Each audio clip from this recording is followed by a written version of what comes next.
తెలంగాణ మనకి తమిళనాడు దురాక్రమణ గురైతే from all the way from Maharashtra he came back and supported, stood by people.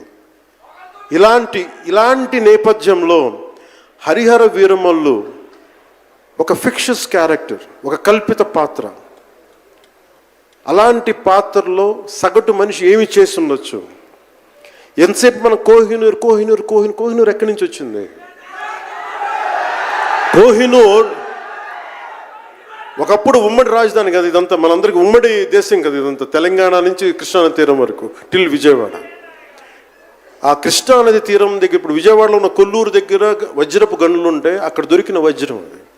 ఆ వజ్రం ఎక్కడి దాకా వెళ్ళింది? అది మన నిజాం నవాబ్ దగ్గరికి వచ్చింది, నిజాం నవాబ్ దగ్గర నుంచి ఆ మొఘల్కి వెళ్ళింది. రకరకాల ఫైనల్గా ఈ రోజున కోహినూర్ యూకే లండన్లో ఉంది, లండన్ మ్యూజియంలో ఉంది.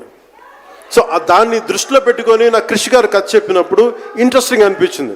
Then we did the story, then cinema చేశాం. ఈ సినిమా మేకింగ్ ప్రాసెస్లో చాలా నలిగాం.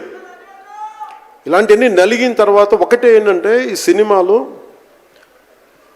ఇది ఎన్ని రికార్డులు చేస్తానో నేను చెప్పలేను, ఎందుకంటే ఎంత కలెక్షన్ చేస్తానో నేను చెప్పలేను. ఎందుకంటే నేను ఎప్పుడు కూడా ఈ రోజుకి చెప్తున్నాను, we did our best efforts better. అంటే మీరు అంటారు కదా, మీకోసం కొంచెం కాలు కూడా కదిల్చాను డ్యాన్సుల కోసం.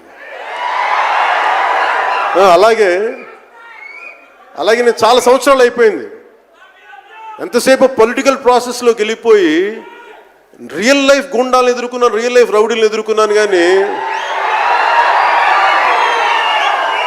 సినిమాటిక్గా చెయ్యాలి అంటే ఎగిరి కొట్టడాలు ఇవన్నీ చేయడానికి నేను మళ్ళీ మార్షల్ ఆర్ట్స్ మళ్ళీ నేను చిన్నప్పుడు 20s ఉన్నప్పుడు ఎలా చేయాలో మళ్ళీ ఒక 1 month 2 months మళ్ళీ బ్రషప్ చేసి, ఒక ఎస్క్రీమా కానీ, జీత్ కండో కానీ, అలాగే ఇషున్రియు కరాటే కానీ, తర్వాత నేను నేర్చుకున్న మ్యాక్సిమం ఊషు కానీ, ఎనీ సెల్ఫ్ డిఫెన్స్ టెక్నిక్స్ అన్నీ కూడా క్రోడీకరించి ఒక క్రమబద్ధీకరించి ఈ 18-minute క్లైమాక్స్ పార్ట్ నేను కొరియోగ్రాఫ్ చేశాను. దీన్ని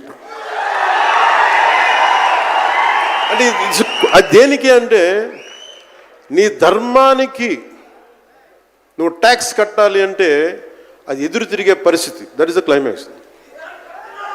ఇది ఏంటంటే, ఇది ఆ టైంలో సగటు భారతీయుడు నలిగింది, దాన్ని ఈ సినిమా రిఫ్లెక్ట్ చేస్తుంది.